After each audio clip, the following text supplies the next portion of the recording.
ಇಷ್ಟೇನು ಜನ ಕುತ್ಕೊಂಡಿದ್ದೀರಲ್ಲ, ನೀವು ಪಕ್ಕ ಗಟ್ಟಿ ಕಾಳುಗಳು. ನೀವು ನಿಜವಾಗಿರುವಂಥ ದೇವ್ರ ಮೇಗಡೆ ಭಕ್ತಿ ಇರುವಂಥವ್ರು ಇಲ್ಲಿ ಒಳಗಡೆ ಕುಂತಿರಲ್ಲ, ಇವರೆಲ್ಲ ಗಟ್ಟಿ ಕಾಳುಗಳು.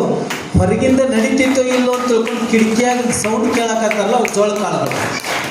ಅದ್ರ ಬಗ್ಗೆ ಮುಲಾಜಿಲ್ಲ. ಈ ಸವಿತಾ ಸಮಾಜ ಅಂತಂದರೆ ನೋಡಿ, ಒಂದು ಟೈಮ್ದೊಳಗೆ ನನ್ನ ಸ್ಥಾನದೊಳಗೆ ನಾನು ದೊಡ್ಡವ ಇರ್ಬೋದು, ಕೊನೆಗೆ ಒಂದು ಸಲ ಆದ್ರೂ ಕೂಡ ನಾನು ತಲೆ ನಿಮಗೆ ಬಾಗಲೇಬೇಕಾದಂಥ ಒಂದು ಸಮಾಜ ನಿಮಗೆ. ಇವತ್ತು ನಿಮ್ಗಿಂತ ದೊಡ್ಡವನು ಒಬ್ಬದಾನ. ನಾವೇನು ಅಂದ್ಕೊಂಡಿರ್ತೀವಿ ಅಂತಂದರೆ, ನನ್ನ ತಲೆ ಮೇಲೆ ಯಾವ ಕೈ ಹಿಡಿತ ನೋಡೇ ಬಿಡೋದು ಸರಿ ಅಂತ ನಾವು ಅಂತಿರ್ತೀವಿ ಅಲ್ವಾ. ದೇವರು ನಿಮಗೇನು ಆಶೀರ್ವಾದ ಮಾಡಿದಾನಂತಂದರೆ, ಎಲ್ಲರ ಸಮಾನದ ಯೋಗ ಬಲದಲ್ಲಿ ಮಸ್ತಕದ ಮೇಗಡೆ ಕೈ ಇಡುವಂಥ ಶಕ್ತಿಯನ್ನು ಕೊಟ್ಟಾನ. ಅದಕ್ಕೆ ವೆಂಕಟರಮಣ ಎತ್ತರವಾಗಿ ಬೆಳೆಯೋಕೆ ಕಾರಣ ಏನಂತಂದರೆ, ಈ ಸವಿತಾ ಸಮಾಜದವ್ರು ಮಾಡಿರ್ತಕ್ಕಂಥ ಶ್ರದ್ಧಾ ಭಕ್ತಿ ಅನ್ನುವಂಥದ್ದನ್ನು ಮೊದಲು ನೀವು ತಿಳ್ಕೊಳ್ಬೇಕು. ನೀವು ಈ ಸಮಾಜದವರು ಎಲ್ಲರೂ ಒಟ್ಟಿಗೆ ಸೇರ್ಕೊಂಡು ಈ ಜಾತ್ರೆ ಮಾಡಿದ್ರೆ ನೀವು ಬೇರೆದವ್ರನ್ನ ಕರೀದ ಅವಶ್ಯಕತೆನೇ ಇಲ್ಲ. ಅಷ್ಟು ವಿಜೃಂಭಣೆಯಿಂದ ಜಾತ್ರೆ ನಡೀತದೆ. ಆದರೆ ಕೆಲವೊಂದಷ್ಟು ಈ ಮಳೆರಾಯನ, ಯಾಕಂದರೆ ಒಂದು ಕಾರ್ಯಕ್ರಮ ನಡೆಯುವಾಗ ಒಂದು ಅವಕಡಗಳು ನಡೀತಿದ್ರೆ ಅದರ ನೋವು ಏನೈತೆ ಅಂತ ನಮ್ಗೆ ಗೊತ್ತದ. ಇವತ್ತು ವೇದಿಕೆ ಮೇಲ್ಗಡೆ ನಮ್ಮ ಕಣಬರಿ ಅವರು ಕೂತ್ಕೊಂಡಿದ್ದಾರೆ, ನಮ್ಮ ರುದ್ರಣ್ಣ ಮೆಟ್ಗುಡ್ ಅವರು ಕೂತ್ಕೊಂಡಿದ್ದಾರೆ, ಲಕ್ಷ್ಮೀ ದೇವಸ್ಥಾನದ ಬಸವೇಶ್ ಶಾಸ್ತ್ರಿಗಳು, ದಾನಮ್ಮ ದೇವಸ್ಥಾನದ ವೀರೇಶ್ ಶಾಸ್ತ್ರಿಗಳು, ಅಯ್ಯಪ್ಪ ಸ್ವಾಮಿ ದೇವಸ್ಥಾನದ ಪ್ರಶಾಂತ್ ಶಾಸ್ತ್ರಿಗಳು, ನಿಮ್ಮ ದೇವಸ್ಥಾನದ ವಿಜಯ್ ಶಾಸ್ತ್ರಿಗಳು. ಅಂದರೆ ಯಾರು ಸ್ವಾಮಿಗಳು ಬರಲಿಲ್ಲ ಅಂತ ನಿಮ್ಗೆ ಹೊರಗಾಕೆ ಹೋಗಬೇಡ್ರಿ. ನಾನು ಒಂದೇ ಮಾತು ನಮ್ಮ ಮುತ್ತು ಸರ್ಗೆ ಹೇಳಿದೆ, ನಿಮಗೆ ಅವರು ಕಾರ್ಯಕ್ರಮ ನಿರೂಪಣೆ ಮಾಡಿಕೊಟ್ಟಾರಂತಂದ್ರೆ 5 ಜನ ಇರುವವರು ಆ ಕಾರ್ಯಕ್ರಮವನ್ನು ಯಶಸ್ವಿ ಮಾಡಿ ಕಾರ್ಯಕ್ರಮ ನಡೆದೈತೆ ಅಂತ ನಮ್ಮ ಮಂದಿಗೆ ತೋರಿಸ್ಬೇಕಾಗಿದೆ. ಅದಕ್ಕೆ ನಾವು ಕಾರ್ಯಕ್ರಮ ಮಾಡೋದೇನೆ ಅಂತ ತೀರ್ಮಾನ ಮಾಡಿಬಿಟ್ಟಿವಿ. ಅದು ಕಾರ್ಯಕ್ರಮ ಯಶಸ್ವಿನೇ ಆಯಿತು. ಯಾರಿಗೆ ಏನು ಬೇಕಾಗೈತಿ, ಈಗ ಇಷ್ಟು ಜನ ಸಿಕ್ಕಿದ್ದೀರಿ, ಪ್ರಸಾದದ ವ್ಯವಸ್ಥೆ ಇರ್ತದೆ. ನಾಳಂತೂ ವರ್ಷ ಏನು ಚೇಂಜ್ ಆಗ್ತಿತ್ತು ಅಂತಂದರೆ, ಹಿಂದಿನ ದಿನ ನಿಮ್ಮ ಕಾರ್ಯಕ್ರಮ ನಡೀತಿರಲಿಲ್ಲ, ಪಲ್ಲಕ್ಕಿ ಉತ್ಸವ ದಿನಾನೇ ದಾಸೋಹ ದಿನಾನೇ ಕಾರ್ಯಕ್ರಮ ನಡೀತಿತ್ತು. ಈಗ ಒಂದು ಸ್ವಲ್ಪ ಬದಲಾವಣೆ ಮಾಡ್ಕೊಂಡಿದ್ರಿ, ಅದಕ್ಕೇನು ವ್ಯತ್ಯಾಸ ಏನಾಗಲಿಲ್ಲ, ನಡೆಯುವಂಗೆಲ್ಲ ನಡೀತೈತಿ. ಅಕ್ಸತ್ರ ಅಮಾಶೆ ಅವತ್ತು ನಿಂದ್ರಂಗಿಲ್ಲ, ತಲೆಗೆ ಇಟ್ಕೊಂಬಿಡ್ರಿ. ಇವತ್ತು ನಾನು ಕಾರ್ಯಕ್ರಮಕ್ಕೆ ಹೋಗಲಿಲ್ಲ, ನೆಕ್ಕಿ ಕಾರ್ಯಕ್ರಮ ಫ್ಲ್ಯಾಪ್ ಆಗ್ತದೆ, ನೆಕ್ಕಿ ಕಾರ್ಯಕ್ರಮ ಬೀಳ್ತದೆ ಅನ್ನುವಂಥದ್ದು ಮನೋಭಾವನೆ ನಿಮ್ಮ ತಲೆಯಾಗಿ ಯಾರ್ದಾರ ತಲೆಯಾಗಿದ್ರೆ, ಆ ಗರ್ಭಗುಡಿ ಒಳಗಿರ್ತಕ್ಕಂಥ ವೆಂಕಟರಮಣ ಶಕ್ತಿ ಐತೆ ಅಂದಾಗನ ಈ ಕಾರ್ಯಕ್ರಮ ಯಶಸ್ವಿಯಾಗಿ ನಡೀತದೆ ಅನ್ನುವಂಥದ್ದನ್ನು ನಾವೆಲ್ಲ ಅರ್ಥ ಮಾಡ್ಕೊಳ್ಬೇಕು. ಇವತ್ತು ನನಗೆ ನೀವು ಯಾರೂ ಫೋನ್ ಹಚ್ಚಿಲ್ಲ, ನಮ್ಮ ಮುತ್ತು ಸರ್ ನನಗೆ ಫೋನ್ ಮಾಡ್ತಾರೆ, ಕಾರ್ಯಕ್ರಮದ ಐತೆ ಇಲ್ರಿ ಅಪರಾಧಕೇರ. ನಾನು ಅಂದ್ಕೊಂಡೆ ನನ್ನ ಮಂದಿನ ಮುಗಿದಿಲ್ಲ ಆನಂತರ ಹೇಳ್ತೀನಿ ರೀ ಅಂತಂದೆ. ನನ್ನ ಭಕ್ತರಿಂದ ಮುಗಿದಿಲ್ಲ, ಮುಗಿದ ನಂತರ ಕಾರ್ಯಕ್ರಮ ಐತಿಲ್ಲ ಅಂತ ಹೇಳ್ತೇನೆ ಅಂದೆ. ಅಪ್ಪ ನಾನು 7ಊರಿಗೆ ಬಂದೇನೆ ರೀ, ಯಾರು ಇಲ್ಲ ಇಲ್ರಿ ಅಂತಂದರು. ಬಡ ಮತ್ತು ನಾನು 3 ಸಾವಿರ ಮಾಡಿದ ಅಜ್ಜರಿಗೆ ಹಚ್ಚಿದೆ, ದೊಡ್ಡವಾಡ ಅಜ್ಜರಿಗೆ ಹಚ್ಚಿದೆ. ಅಂದರೆ ನಮ್ಮ ಕಮ್ಯುನಿಕೇಷನ್ ಅಲ್ಲಿ ಸರಿಯಾಗಿಲ್ಲ. ಕಮ್ಯುನಿಕೇಷನ್ ಸರಿ ಆಗದೇ ಇದ್ದಾಗ ಏನು ಮಾಡಿಬಿಟ್ರೆ ಅಂದರೆ ಐತೋ ಇಲ್ಲೋ ಅಂತ ಅವ್ರಿಗೆ ಗೊತ್ತಿಲ್ಲ. ಹೀಗಾಗಿ ಆದರೂ ಅವರ 3 ಸಾವಿರ ಮಾಡಿದ ಅಜ್ಜರು ನಾನು 6ವರೆಗೆ ಆದರೂ ಬಂದು ಹೋಗ್ತೀನಿ ಅಂತಂದರೆ 7ವರೆಗೇನೋ ಬಂದಿಲ್ಲ ಅಂದರೆ ಇನ್ನು 6ವರೆಗೆ 3 ಸಾವಿರ ಮಾಡಿದ ಅಜ್ಜರು ಹೆಂಗೆ ಬರೋಕ್ಕಾಗ್ತದೆ. ಬುದ್ಧಿ ನೀವು ನಾಳೆ ಪಲ್ಲಕ್ಕಿ ಉತ್ಸವ ಇರ್ತದೆ, ನಾಳೆ ಹೋಗಿ ಅಲ್ಲಿ ಪಾದಪೂಜೆ ಮುಗಿಸ್ಕೊಂಡು ಅವ್ರಿಗೆ ಆಶೀರ್ವಾದ ಮಾಡಿ ಬಂದುಬಿಡ್ರಿ. ಯಾಕೆಂದರೆ ಒನ್ ಟೈಮ್ದೊಳಗೆ ನಮಗೆ ಅವ್ರು ಬೇಕು, ಅವ್ರಿಗೆ ನಾವು ಬೇಕು ಅನ್ನುವಂಥದ್ದು ಮನೋಭಾವನೆ ಇರ್ತದೆ. ಆಶೀರ್ವಾದ ಮಾಡೋಕ್ಕೆ ನಾಳೆ 3 ಸಾವಿರ ಮಾಡಿದ ಅಜ್ಜರು ಬರ್ತಾರೆ, ನಯಾನಗರ ಅಜ್ಜರೂ ಬರ್ತಾರೆ. ಯಾರೂ ತಪ್ಪಿಸೋದಿಲ್ಲ, ಮತ್ತು ಯಾರು ಹೇಳಿದ ತಪ್ಸೇನೂ ಇಲ್ಲ. ಅವ್ರು ಬರೋರೆಲ್ಲ ನಾಳೆ ಬರ್ತಾರೆ. ಅವ್ರ ಆಶೀರ್ವಾದವನ್ನು ಪಾದಪೂಜೆಯೊಂದಿಗೆ ನೀವೆಲ್ಲ ತಕ್ಕೊಳ್ಳಿ. ಆನಂತರ ಮುತ್ತು ಸರ್ಗೆ ಏನಾಗಿತ್ತಪ್ಪ ಅಂದ್ರೆ ಅವ್ರ ಶಿಕ್ಷಕರು ನೀವೆಲ್ಲ ಹುಡುಗರಿಗೆ ಪದೇ ಯಾಕೆ ಹೇಳಾಕತ್ತೀರ ಅಂತಂದರೆ, ನನಗೆ ಅದನ್ನು ಖುಷಿ ಅನ್ನಿಸ್ತದೆ. ಯಾಕೆ ಖುಷಿ ಅನ್ನಿಸ್ತದೆ ಅಂತಂದರೆ, ಇವತ್ತು ಭೇದ ಬುದ್ಧಿವಾದ ಹೇಳೋರು ಸಮಾಜದಲ್ಲಿ ಎತ್ತರಕ್ಕೆ ಹೋಗ್ತಾನೆ. ಭೇದ ಯಾರು ಬುದ್ಧಿವಾದ ಹೇಳ್ತಾರ ಬೇಸ್ಕೋತಾರಲ್ಲ, ಅವ್ರ ಸಮಾಜದಲ್ಲಿ ಎತ್ತರಕ್ಕೆ ಹೋಗ್ತಾರ. ನಕ್ಕೊಂತ ಕುಲು ನಕ್ಕೊಂತ ಯಾವ ನಿಮಗೆ ಬುದ್ಧಿವಾದ ಹೇಳ್ತಾನ, ಸಮಾಜ ಘಾತಕರು ನಿಮ್ಮನ್ನು ಮಾಡ್ತಾರ. ಅಂಥ ಒಬ್ಬರು ಶಿಕ್ಷಕರು. ನಾನು ಅಂದ್ಕೊಂಡೆ ನೀವ್ಯಾಕೆ ಬಂದಿರಿ ಅಲ್ಲಿ ಅಂತ. ನೀವು ಯಾರು ಹೇಳಿಲ್ಲ ನನಗೆ ಮುತ್ತು ಸರ್ ಬರ್ತಾರಂತ. ನೀವ್ಯಾಕೆ ಬಂದಿರ ಅಂದ್ಕೊಳ್ಳಿ, ಇಲ್ಲರಿ ಹಿಂಗೆ ಬಂದಿನ್ರಪ್ಪ ಅಂತಂದ್ರೆ. ನಾನು ಬಸ್ ಸ್ಟ್ಯಾಂಡ್ ದಾಟೀನಿ, ನಾನು ಎಂದಿಂದ ನೀವು ಬರ್ರಿ ಕಾರ್ಯಕ್ರಮ ನಡೆಸೇ ಬಿಡೋಣ ಅಂತಂದೆ. ಇವತ್ತವರು ಶಿಕ್ಷಕರಾಗಿ ಸೇವೆ ಮಾಡಿದಾರತಮ್ಮ. ಅದರ ಜೊತೆಗೆ ಪತ್ರಕರ್ತರು, ವಿಜಯ ಕರ್ನಾಟಕ ವರದಿಗಾರರಾಗಿದ್ದಾರೆ, ಸಮಾಜ ಸೇವಕರಾಗಿದ್ದಾರೆ. ಅದರ ಜೊತೆಗೆ ಸಮಾಜದ ಅಂಕುಡೊಂಕುಗಳನ್ನು ತಿದ್ದುಪಡಿ ಮಾಡುವಂಥ ಸಾಮರ್ಥ್ಯ ಮತ್ತು ಶಕ್ತಿ ಆ ಭಗವಂತ ಅವರಿಗೆ ಕರುಣಿಸಿದ್ದಾನೆ. ಇವತ್ತು ಅವರು ದೊಡ್ಡವಾಡ ಗ್ರಾಮದಲ್ಲಿ ಒಂದೊಂದು ದೊಡ್ಡ ಕಾರ್ಯಕ್ರಮ ಮಾಡಿದರೆ ಎಲ್ಲ ಕಾರ್ಯಕ್ರಮವನ್ನು ಸಂಭಾಳಿಸ್ಕೊಂಡು ಹೋಗಿ ಎಲ್ಲರೂ ಸಮತೂಕದೊಳಗೆ ತೆಗೆದುಕೊಂಡು ಹೋಗ್ತಕ್ಕಂಥ ಅಪರೂಪದ ಶಿಕ್ಷಕರು. ನೀವು ಮುಂದಿನ ಸಲ ಏನಾದ್ರು ಪ್ಲ್ಯಾನ್ ಮಾಡೋದಿದ್ರೆ ಫಸ್ಟ್ ನಮ್ಮಂಥವ್ರನ್ನ ಕ್ಯಾಚ್ ಮಾಡ್ಕೊಳ್ಳಿ. ಏನು ಮಾಡಿದ್ರೆ ಜನ ಅಟ್ರಾಕ್ಷನ್ ಆಗ್ತಾರೋ, ಏನು ಪೂಜೆ ಇಟ್ಟರೆ ಜನ ಬರ್ತಾರೋ, ಯಾವ ಕಾರ್ಯಕ್ರಮ ಇಟ್ಟರೆ ಜನ ಬರ್ತಾರೋ ಅನ್ನುವಂಥದ್ದನ್ನು ನೀವು ತಿಳ್ಕೊಬೇಕು. ಈ ಪುರಾಣ ಪ್ರವಚನ ಎಲ್ಲ ಓಂ ನಮಃ ಶಿವಾಯ. ಏನಿಲ್ಲ, ಅದ ಒಬ್ಬ ಯಾರು ಅಗ್ನಿ ಸಾಕ್ಷಿ ಹೀರೋನಿ ತೊಗೊಂಬರ್ರಿ ಸದ್ಯ ಇಲ್ಲಿ. ನೀವು ಯಾರನ್ನು ಕರೀದೇ ಬೇಡ, ಕಿತ್ಕೊಟ್ಟು ಓಡಿ ಬರ್ಬೇಕು ಜನ. ಮೊನ್ನೆ ನಾವು ಹಂಗೆ ಮಾಡೇವು. ಮತ್ತು ಮಳೆ ಬಂದರೂ ಬಿಟ್ಟಿಲ್ಲ ಹೋಗಿ ಅವನ ಮಳೆ ಬಂದರೂ ಅದು ನೀತಿ ಸಹಿತಿದ್ರು ಬೆಳತನಕ 3 ಗಂಟೆ ಮಟ್ಟ ನಾವು ಹೋಗ್ರಿ ತಮ್ಮ ಊಟ ಬಂದ್ ಮಾಡಿ ಹೋಗ್ರು ಅಂದ್ಕೂಳೆ ಇನ್ನೊಂದು ಡ್ಯಾನ್ಸ್ ನೋಡಿ ಹೋಗ್ತೀನಿ ಅನ್ನುವಂಥ ಕಾಲಮಾನ. ನೀವು ಯಾರು ಬಂದಿಲ್ಲ ಅಂತ ಪಾಪ ಹುಡುಗರು ಅವ್ರದ್ದು ಏನು ತಪ್ಪಲ್ಲ, ಅವರು ಕರೆಕ್ಟೇ ಇದ್ದಾರೆ. ಯಾರು ಬಂದಿಲ್ಲರಿ, ನಾವಟ್ಟ ಏನು ಕೂತ್ಕೊಂಡು ನಾವು ಸ್ವಲ್ಪ ಡಿಸ್ಕಸ್ ಮಾಡೋಕತ್ತೀವಿ. ಮುಂದಿನ ಸಲ ಯಾರನ್ನು ಕರೆಸ್ಬೇಕು, ಯಾರನ್ನು ಕರಿಬೇಕು ಅಂತ ಡಿಸ್ಕಸ್ ಮಾಡೋಕತ್ತೀವಿ. ಹಿರಿಯರ ಕೈಯಾಗಿ ಜವಾಬ್ದಾರಿ ಕೊಟ್ಟಿವಿ, ಇವರೇನು ಜವಾಬ್ದಾರಿ ತೊಗೊಳ್ಳೋಲ್ಲ. ಮುಂದಿನ ಸಲ ನಾವೆಲ್ಲ ಹುಡುಗರು ತೊಗೊಳ್ಳೋಣ ಅಂತ ಅವರು ಡಿಸ್ಕಸ್ ಮಾಡ್ಯಾರ.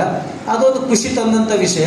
ಅದಕ್ಕೆ ಮುಂದಿನ ಸಲ ನೀವೆಲ್ಲ ಹುಡುಗರು ಏನು ಮಾಡಿರಿ ಅಂದರೆ ಸಮವಸ್ತ್ರ ಧರಿಸಿಕೊಂಡು ವೆಂಕಟರಮಣ ದೇವಸ್ಥಾನದಲ್ಲಿ ನಡೀತಕ್ಕಂಥ ಎಲ್ಲ ಕಾರ್ಯಕ್ರಮಕ್ಕೆ ನೀವು ಮುಂದಾಳತ್ವ ತೊಗೊಂಡು ಹೋದ್ರಿ ಅಂತಂದರೆ ಖಂಡಿತವಾಗಿಯೂ ಯಶಸ್ವಿ ಆಗ್ತದೆ. ಯಾಕೆಂದರೆ ಹಿರಿಯರು ಇವ್ರನ್ನ ಹಿಂದೆ ತೋರ್ಸಕ್ಕಷ್ಟೇ ಇಟ್ಕೋರಿ, ಇವ್ರನ್ನ ಮುಂದೆ ಓಡಾಡಕ್ಕೆ ನೀವೇ ಎಲ್ಲ ಮಾಡ್ಕೊಂಡು ಹೋಗುವಂಥ ತೀರ್ಮಾನಗಳು. ಮೊನ್ನೆ ಈಗ ನಮ್ಮ ದೇವಸ್ಥಾನ ಜಾತ್ರೆ ಒಳಗೆ ನಾವೆಲ್ಲ ಹುಡುಗರ ಕೈಯಾಗನ ಕೊಟ್ಟಿದ್ದೀವಿ. ಸುಮ್ಕ ಗಪ್ ಕುಂಡ್ರದು ಅಷ್ಟೇ ನಮ್ಮ ಕೆಲಸ. ನಂತರ ದಾನಮ್ಮನ ದೇವಸ್ಥಾನ ಜಾತ್ರೆ ಆಯ್ತು, ಹಿರಿಯರೆಲ್ಲರೂ ಕೂಡ ಕುರ್ಚಿ ಹಾಕೊಂಡು ಊದ್ಕೊಂಡ್ರು ಅವರು.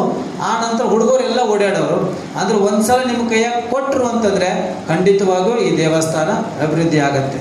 ಮತ್ತು ನಮ್ಮ ಮುತ್ತು ಸರ್ ಹೇಳಿದಾಗೆ ದೇವಸ್ಥಾನದ ಒಂದು ಮೂರ್ತಿ ಕಳೆ ತುಂಬ ತುಂಬ ಆಶೀರ್ವಾದವನ್ನು ಮಾಡ್ತಕ್ಕಂಥದ್ದಾಗಿದೆ. ಯಾಕೆಂದರೆ ನಾನು ಹೋಗಿ ಅಪ್ಪಣೆ ಕೇಳಿದಾಗ ಕಾರ್ಯಕ್ರಮ ಮಾಡಲೋ ಬೇಡ ಅಂತ ಫಸ್ಟ್ ನನಗೆ ಕೇಳೋದು ಅಪ್ಪಣೆನೇ. ಮಾಡು ಅಂತಂದರೆ ಅಪ್ಪಣೆ ಕೊಟ್ಟರೆ ಮುಂದೆ ಕಾರ್ಯಕ್ರಮಕ್ಕೆ ಸೀದಾ ವೇದಿಕೆಗೆ ಹೋಗ್ತೇನೆ, ಇಲ್ಲ ಅಂತಂದರೆ ಅಲ್ಲೇ ನಮಸ್ಕಾರ ಮಾಡಿ ಹೋಗ್ತೇನೆ ಅಂತ ಹೂ ಏರಿಸಿದಾಗ ವೆಂಕಟರಮಣ ಸ್ವಾಮಿಯಿಂದ ಮೇಲ್ಭಾಗದಿಂದ ಹೂ ಬಿದ್ದಿದ್ದನ್ನು ನೀವೆಲ್ಲ ನೋಡಿದ್ದೀರಿ. ಅದಕ್ಕೆ ಆಶೀರ್ವಾದ ಆಯಿತು.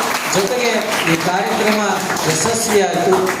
ಅದರ ಜೊತೆಗೆ ನಮ್ಮ ಆತ್ಮೀಯ ಶಿಷ್ಯನಾಗಿರ್ತಕ್ಕಂಥ ನಮ್ಮ ಈಶ್ವರ್ ಸಿಲ್ಲೆದಾರರು ಇವತ್ತು ಯಾವುದೋ ಅಪೇಕ್ಷೆ ಇಲ್ಲಲಾರದೆ ಸಮಾಜದೊಳಗಿರುವಂಥ ಎಲ್ಲ ಸಮಾಜಮುಖಿ ಸೇವೆಯನ್ನು ಮಾಡ್ತಕ್ಕಂಥ ಕ್ರಾಂತಿ ಟಿವಿಯ ಒಬ್ಬ ವರದಿಗಾರನಾಗಿ, ಸಂಜೆವಾಣಿಯ ಪತ್ರಿಕೆ ವರದಿಗಾರನಾಗಿ ಎಲ್ಲ ದೇವಸ್ಥಾನಗಳ ಬಗ್ಗೆ ಅಪಾರವಾಗಿರುವಂಥ ಗೌರವವನ್ನು ಇಟ್ಕೊಂಡಿರ್ತಕ್ಕಂಥವ್ರು ನಮ್ಮ ಈಶ್ವರ್ ಸಿಲ್ಲೆದಾರ್ ಅವರು.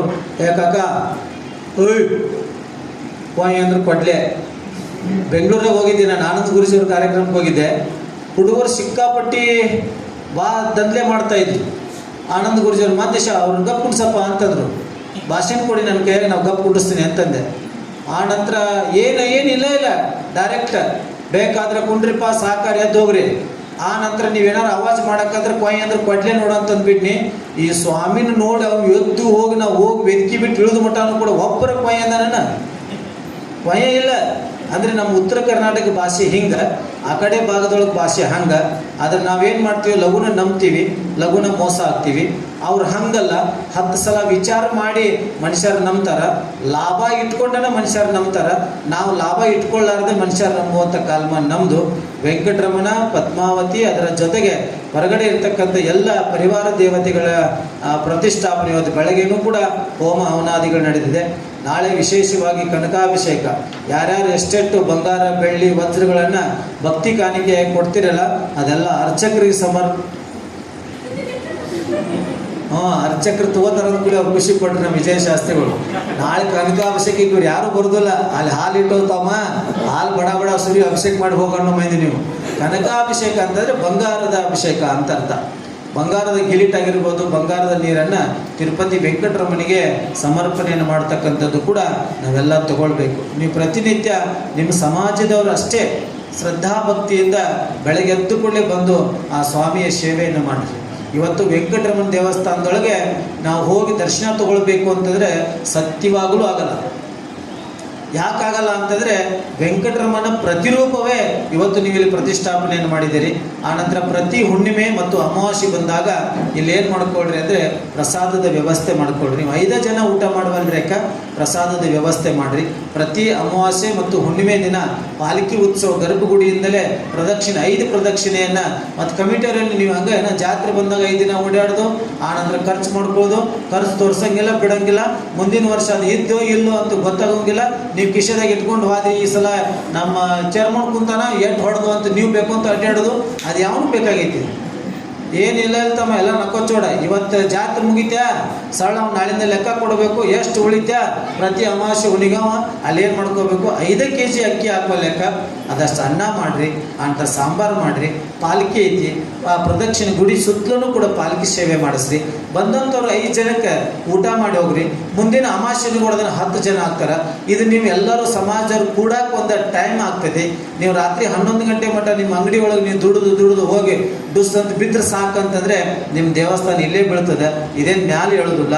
ಅದಕ್ಕೆ ನಾನು ಹೇಳೋದು ಇಷ್ಟೇ, ಸಮಾಜದೊಳಗಿರ್ತಕ್ಕಂಥ ನೀವೇನು ಕಮಿಟಿ ಮಾಡ್ಕೊಂಡಿದ್ದೀರಲ್ಲ, ಆ ಕಮಿಟಿಯವರು ಎಲ್ಲರೂ ಕೂಡ ಪ್ರತಿ ಅಮಾವಾಸ್ಯೆ ಹುಣ್ಣಿಮೆಗೊಮ್ಮೆ ಇರಲೇಬೇಕು. ಅವತ್ತು ಯಾರು ಇರೋದಿಲ್ಲಲ್ಲ, ಮುಂದಿನ ಅಮಾವಾಸ್ಯೆಗೆ ಅವ್ನು ರಿಜೆಕ್ಟ್, ಆ ಜಗದ ಬೇರೆದನ್ನು ತುಂಬ್ಕೊಳ್ಳೋದು. ಹಿಂಗೆ ನೀವು ಮಾಡಿದ್ರೆ ನಿಮ್ಮ ದೇವಸ್ಥಾನ ಬೆಳೀತದೆ. ಮತ್ತು ನಾವು ಬಂದೀವಿ, ನಾವೇನಾರು ಒಂದು ಸ್ವಲ್ಪ ಅನುದಾನಗಳನ್ನು ಇಲ್ಲಿ ಬಿಡುಗಡೆ ಮಾಡ್ಬೇಕಂತಂದ್ರೆ ನಿಮ್ಮಲ್ಲೇ ಹೊಂದಾಣಿಕೆ ಇಲ್ಲ. ನಾನು ರೊಕ್ಕ ಕೊಟ್ಟದ್ದು ನೀವು ಹೆಂಗೆ ಬಳಸ್ತಾರೆ ಅಂತ ಹೆಂಗೆ ಗೊತ್ತಾಗತ್ತೆ?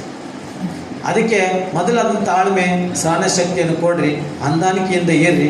ಮತ್ತು ಅದ್ರಾಗ ಏನಾಗೈತಿ, ನಾ ಹೆಚ್ಚು ನೀ ಹೆಚ್ಚು ಅನ್ಕೊಂಡ್ಕೊಳ್ಳೋಕ್ಕಿಂತ ನಾವೆಲ್ಲರೂ ಕೂಡ ಸವಿತಾ ಸಮಾಜ ಅಂತಂದರೆ ನಾವು ಒಂದೇ ತಾಯಿ ಮಕ್ಕಳು ಅನ್ನುವಂಥ ಮನೋಭಾವನೆ ಇಟ್ಕೊಂಡು ಹೋಗ್ರಿ. ನಾನು ಹೇಳಿದ್ದು ಒಂದು ಪಾಯಿಂಟ್ ರೆಡಿ ಮಾಡ್ಕೊಡ್ರಿ.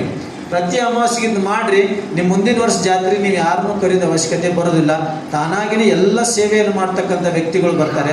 ಇಲ್ಲಿ ಅಭಿಷೇಕ ಯಾರ್ಯಾರು ಮಾಡಿಸ್ತಿರ್ತಾರೆ. ನಮ್ಮ ಕನಬುರಗಿಯವರು, ನಾನು ವಿಚಿತ್ರ ಆಯಿತು, ನಮ್ಮ ಮನ್ಯಾಗನೇ ಇದ್ದಾರೆ ಕನಬುರಗಿಯವ್ರು ಬಂದಾರೆ.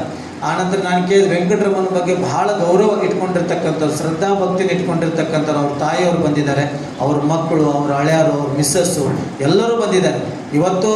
ಯಾಕೆಂದರೆ ನಮ್ಮ ಏರಿಯಾದವ್ರು ಇಲ್ಲಿ ಬಂದು ನಿಮ್ಮ ದೇವಸ್ಥಾನಕ್ಕೆ ಭಕ್ತರದಾರ ಅಂತಂದರೆ ನಿಮ್ಮನ್ನು ನೋಡಿ ಭಕ್ತರು ಬಂದಿಲ್ಲ, ಆ ದೇವಸ್ಥಾನದೊಳಗಿರ್ತಕ್ಕಂಥ ವೆಂಕಟರಮಣನ ಆಶೀರ್ವಾದ ತಗೊಳ್ಳೋಕೆ ಅವರೆಲ್ಲ ಬಂದಿದ್ದಾರೆ ಅನ್ನುವಂಥದ್ದನ್ನು ನೀವು ಮಾಡ್ಕೊಳ್ಬೇಕು. ಮತ್ತು ಇದು ಪದೇ ಪದೇ ನಿಮ್ಮ ಸಮಾಜಕ್ಕೆ ಅಷ್ಟೇ ಬಿಂಬಿಸ್ಕೊಳ್ಳೋಕೆ ಹೋಗ್ಬೇಡ್ರಿ. ಹೊರಗಿನ ಭಕ್ತರು ಕೂಡ ಸೆಳೆಯುವಂಥ ಸಾಮರ್ಥ್ಯವನ್ನು ನೀವೆಲ್ಲ ತಗೊಂಡು ಹೋಗಬೇಕು. ಆ ನಂತರ ಇಲ್ಲಿ ಬಂದಂಥವ್ರಿಗೆ ಒಂದು ಸ್ವಲ್ಪ ಅನ್ನ ಪ್ರಸಾದಗಳು ಕೊಟ್ರಿ ಅಂತಂದರೆ ನಿಮಗೂ ಪುಣ್ಯ ಬರ್ತದೆ, ನಿಮ್ಮ ದೇವಸ್ಥಾನನೂ ಕೂಡ ಅಭಿವೃದ್ಧಿ ಆಗ್ತದೆ. ವೆಂಕಟರಮಣ ಸ್ವಾಮಿಯ ಕೀರ್ತನೂ ಕೂಡ ಪತಾಕೆ ತುಂಬ ಜಾಸ್ತಿ ಆಗ್ತದೆ. ಜೊತೆಗೆ ನಾನು ಹೇಳೋದು ಅಷ್ಟೇ, ಮಕ್ಕಳಿಗೆ ಅವ್ರು ಪದೇ ಪದೇ ಹೇಳ್ತಾ ಇದ್ರು, ಮಕ್ಕಳಿಗೆ ಸಂಸ್ಕಾರ ಮುಖ್ಯ, ಮಕ್ಕಳಿಗೆ ಜ್ಞಾನ ಮುಖ್ಯ, ಮಕ್ಕಳಿಗೆ ತಿಳುವಳಿಕೆ ಮುಖ್ಯ. ಮಕ್ಕಳಿಗೆ ಹಾಗೇನೆ ನೀವು ಸಂಸ್ಕಾರವನ್ನು ಮಾಡಿ. ಇವತ್ತು ನಿತ್ಯವೂ ಕೂಡ ಪ್ರಾರ್ಥನೆ ಮಾಡುವಾಗ ನೀವು ದೇವರ ಹತ್ರ ಒಂದು 3 ಪ್ರಾರ್ಥನೆ ಮಾಡ್ಕೊಳ್ರಿ. ಈ ದೇಶವನ್ನು ಕಾಯ್ತಕ್ಕಂಥ ವೀರ ಯೋಧರ ಕುಟುಂಬ ಚೆನ್ನಾಗಿರಲಿ ಅನ್ನುವಂಥದ್ದನ್ನು ಪ್ರಾರ್ಥನೆ ಮಾಡ್ಕೊಳ್ಳಿ. ಆನಂತರ ನಮಗೆ ಅನ್ನವನ್ನು ಕೊಡ್ತಕ್ಕಂಥ ರೈತರ ಕುಟುಂಬ ಚೆನ್ನಾಗಿರಲಿ ಅನ್ನುವಂಥದ್ದನ್ನು ಪ್ರಾರ್ಥನೆ ಮಾಡ್ಕೊಳ್ಳಿ. ನಮ್ಮನ್ನು ಕಾಯ್ತಕ್ಕಂಥ ಆರಕ್ಷಕರ ಕುಟುಂಬ ಚೆನ್ನಾಗಿರಲಿ ಅಂತ ನೀವು ಪ್ರಾರ್ಥನೆ ಮಾಡಿಕೊಂಡ್ರೆ ಆ ರೈತ ಬೆಳೆದಂಥ ಬೆಳೆ, ಆ ಬೆಳೆಗೆ ತಕ್ಕನಾಗಿರ್ತಕ್ಕಂಥ ಮಳೆ ಆಗಬೇಕು, ಮಳೆಗೆ ತಕ್ಕನಾಗಿರ್ತಕ್ಕಂಥ ಬೆಳೆ ಬರಬೇಕು, ಬೆಳೆಗೆ ತಕ್ಕನಾಗಿರ್ತಕ್ಕಂಥ ಬೆಲೆ ಬರಬೇಕು, ಬೆಲೆಗೆ ತಕ್ಕನಾಗಿರ್ತಕ್ಕಂಥ ರೈತನ ಬಾಳೆ ಜೀವನ ಹಸನಾಗಬೇಕು ಅನ್ನುವಂಥ ಮನೋಭಾವನೆಯನ್ನು ನೀವು ಯಾರು ಇಟ್ಕೊಂಡು ಹೋಗ್ತೀರಿ, ಈ ವರ್ಷ ಹಿಂಗಾಗಿದೆ, ಮುಂದಿನ ವರ್ಷ ಚಲೋ ಆಗ್ತದೆ ಅಂತಕ್ಕಂಥ ಮಾತನ್ನು ಹೇಳ್ತಾ ಇಲ್ಲಿವರೆಗೆ ಎಲ್ಲ ಕಾರ್ಯಕ್ರಮವನ್ನು ಬಹಳಷ್ಟು ಅಚ್ಚುಕಟ್ಟಾಗಿ ಶ್ರದ್ಧಾಭಕ್ತಿಯಿಂದ ಮಾಡಿರ್ತಕ್ಕಂಥ ಎಲ್ಲ ಕಮಿಟಿಯವರಿಗೆ ನಿಮಗೆ ಭಗವಂತ ವೆಂಕಟರಮಣ ಸ್ವಾಮಿ ಸದಾಕಾಲ ಆಶೀರ್ವಾದವನ್ನು ಮಾಡ್ತಾ ಇರಲಿ ಅಂತಕ್ಕಂಥ ಮನೋಭಾವನೆಯನ್ನು ವ್ಯಕ್ತಪಡಿಸ್ತಾ ನಿಮ್ಮ ಕಾರ್ಯಕ್ರಮವನ್ನು ಇಲ್ಲಿವರೆಗೆ ಅಚ್ಚುಕಟ್ಟಾಗಿ ಒಂದು ನಿರೂಪಣೆಯನ್ನು ಮಾಡಿರ್ತಕ್ಕಂಥ ಶ್ರೀಮಠದ ಪರಮಭಕ್ತರು ಹಾಗೂ ಆತ್ಮೀಯ ಸಹೋದರನಾಗಿರ್ತಕ್ಕಂಥ ಮುತ್ತುರಾಜ್ ದೊಡ್ಡವಾಡವರು ಅವರಿಗೆ ನೀವೆಲ್ಲ ಸಮಾಜದವರು ಬಂದು ಆನಂತರ ಈ ವೇದಿಕೆ ಮೇಲೆ ಇರ್ತಕ್ಕಂಥ ಎಲ್ಲ ಹಿರಿಯರು ಬಂದು ಅವರಿಗೆ ಮೊದಲು ಗೌರವ ಸನ್ಮಾನವನ್ನು ಮಾಡ್ರಿ.